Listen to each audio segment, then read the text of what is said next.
Hey guys, welcome back to my channel explore physics. और lesson 10 में हम लोग पढ़ेंगे श्रोडिंगर इक्वेशन के बारे में।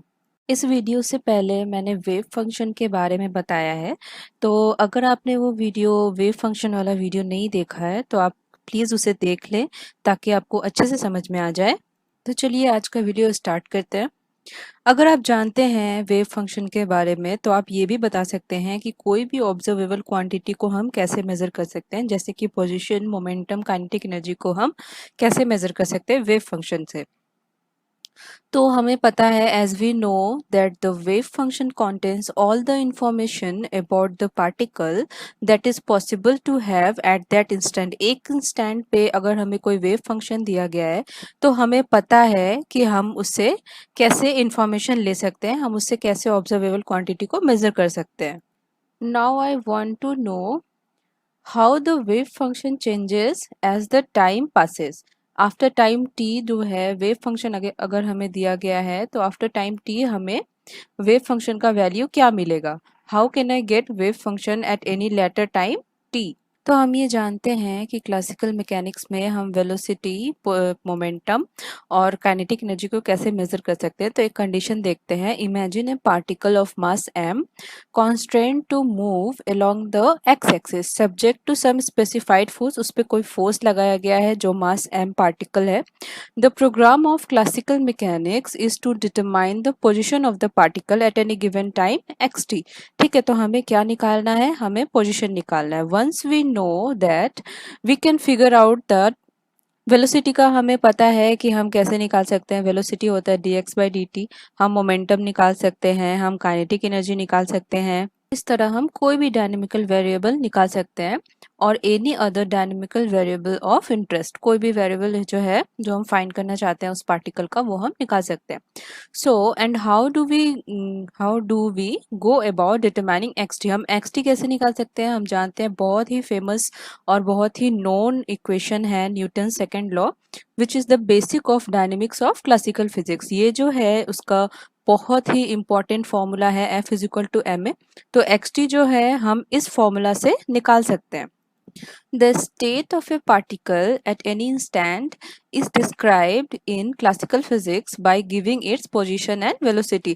अगर हमारे पास position है और velocity है तो at that instant, अगर कोई instant पे हमें position पता है और velocity पता है, if these quantities are known at t is equal to 0, अगर t is equal to 0 पे हमें position पता है और velocity पता है, then we can predict their values at any later time by solving the equation. ये जो इक्वेशन है वो हम आफ्टर टी टाइम पे हम उस पार्टिकल का क्या वैल्यू होगा, उस पार्टिकल का क्या पोजीशन होगा, वो हम निकाल सकते हैं। ये हमारा न्यूटन इक्वेशन है जो कि क्लासिकल मैकेनिक्स का बहुत ही फंडामेंटल इक्वेशन है। इससे हम बहुत सारा क्वांटिटी को मेजर कर सकते हैं।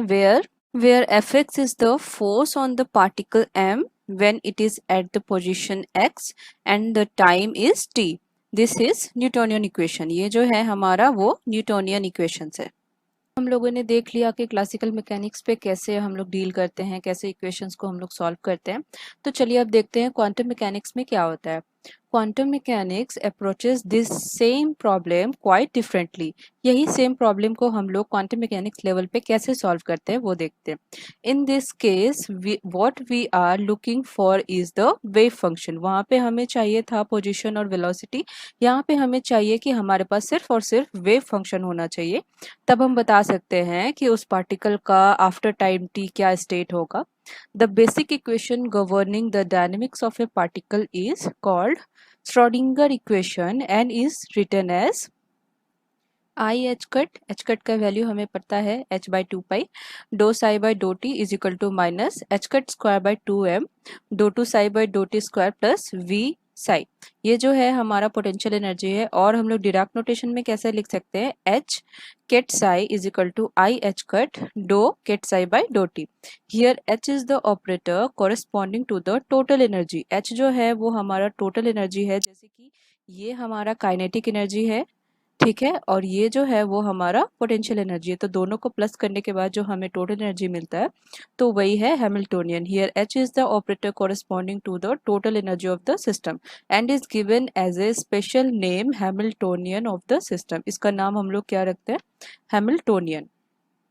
ठीक है, तो जैसे कि फादर ऑफ क्लासिकल मैकेनिक्स हम लोग न्यूटन्स को बोलते हैं, उसी तरह फादर ऑफ क्वांटम मैकेनिक्स भी श्रोडिंगर को बोला जाता है, इरविन श्रोडिंगर को। तो उसमें क्लासिकल मैकेनिक्स में जैसे न्यूटन्स लॉ है उसमें, और क्वांटम मैकेनिक्स में श्रोडिंगर इक्वेशन है। Now for a conservative system where interaction can be expressed as a potential energy function। ठीक है, यहाँ पे कंजर्वेटिव सिस्टम का मतलब है कि work done by a force is independent of path. वो पाथ इंडिपेंडेंट है, ठीक है, पाथ पे डिपेंड नहीं कर रहा है। तो ऐसे सिस्टम के लिए where interaction can be expressed as a potential energy, कोई भी interaction with the particle can be expressed as a potential energy function. The total energy is equal to the sum of kinetic energy and potential energy.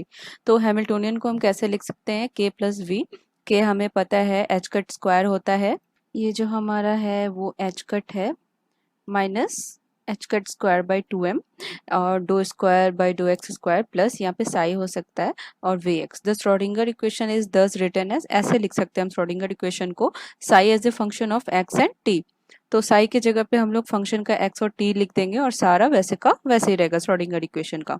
तो चलिए देखते हैं कि हम लोग 3D में इसको कैसे लिख सकते हैं। In 3D we replace doe two by doe x square को हम लोग इसमें लिखेंगे जो कि 3D रिप्रेजेंटेशन है, and write the wave function as psi as a function of x y z और टी, और साई आर टी ऐसे भी लिख सकते हैं और psi x y z t भी लिख सकते हैं। The potential energy is also a function of x y z और आर।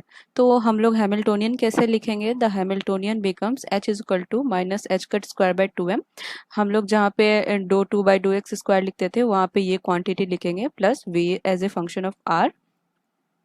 ठीक है, तो यहाँ पे जो ये क्वांटिटी है इसको हम लोग डेल स्क्वायर लिख सकते हैं plus v as a function of r। The symbol del square, ये जो सिंबल है is read as del square. The Schrodinger equation itself become, कैसे लिख सकते हैं हम लोग श्रोडिंगर इक्वेशन को, कुछ नहीं करना है, जो भी साई एज ए फंक्शन है उसको फंक्शन r और t के रेस्पेक्ट में लिखना है। ठीक है, उसके बाद v हो गया हमारा, माफ कीजिएगा यहाँ पे डेल स्क्वायर होगा। तो हैमिल्टोनियन का वैल्यू हमें ये मिल गया। ठीक है, और ये जो है हमारा एनर्जी का वैल्यू है और हमने बस इसे रिप्लेस किया है, साई को इस फॉर्म में लिखना है और उसके बाद हमें 3D में श्रोडिंगर इक्वेशन मिल जाएगा। Now we have time dependent Schrodinger equation. Consider a particle of mass m is moving along x axis under the potential field v of x which is independent of time। ठीक है, the total energy of the system can be written as, ऐसे हम लोग total energy लिख सकते हैं p square by 2m plus v of x. Now 1D time dependent Schrodinger equation for the system can be written as, 1D के लिए हम ऐसे लिख सकते हैं, यहाँ पे psi as a function of x है, ठीक है, और ये एक्स के रिस्पेक्ट में है क्योंकि ये 1D में है। और यहाँ पे the solution of 1D time dependent equation, solution जो है साई एक्स को हम इस फॉर्म में लिख सकते हैं, x as a function of x, capital x as a function of small x and t as a function of small T.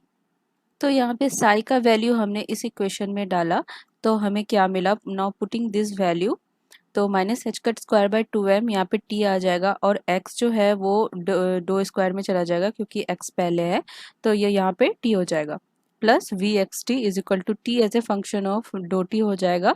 और उसके बाद फिर यहाँ पे आई एच कट, ये एच कट है तो ऐसे लिख देंगे। उसके बाद फिर हम लोग, तो x को हम लोग राइट साइड लाके या लेफ्ट साइड में लाके डिवाइड कर देंगे और ये t जो है वो राइट साइड में चला जाएगा और इसका जो वैल्यू है वो e है, तो e जो है हमारा वो कांस्टेंट है।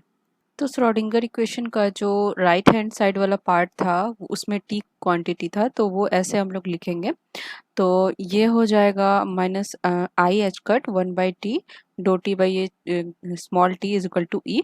तो टी को हम लोग इधर ही रहने देंगे, बाकी सबको हम लोग राइट साइड में ले जाएंगे और उसके बाद इंटीग्रेट कर देंगे।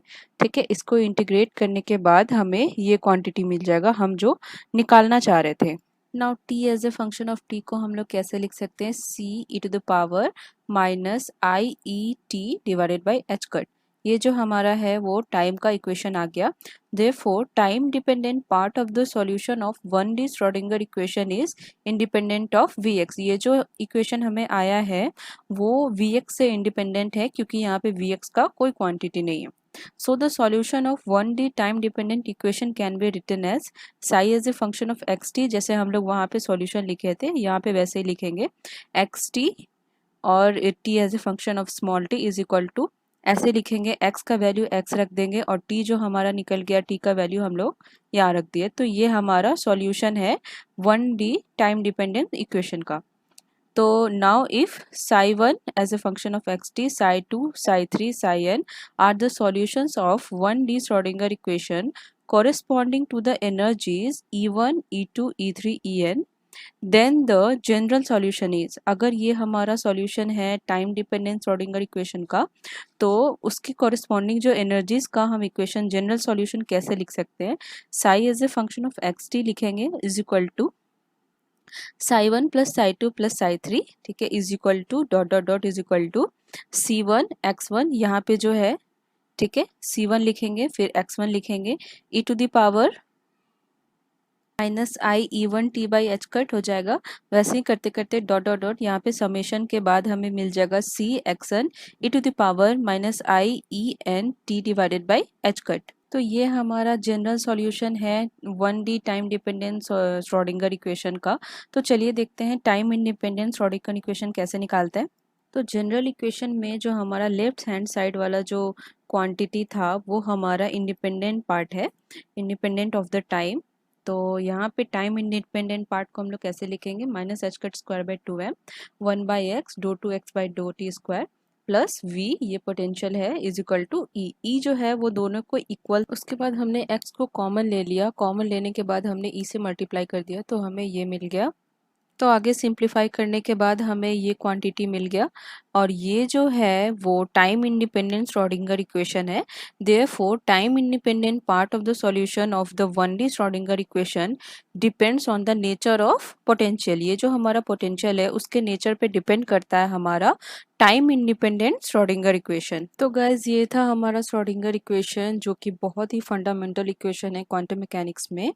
इस टॉपिक से रिलेटेड हम लोग प्रीवियस ईयर क्वेश्चंस भी डिस्कस करेंगे जो CSIR जेस्ट गेट में पूछा गया है। तो गाइज मिलते हैं अगले वीडियो में, आज के लिए इतना ही। Thanks for watching.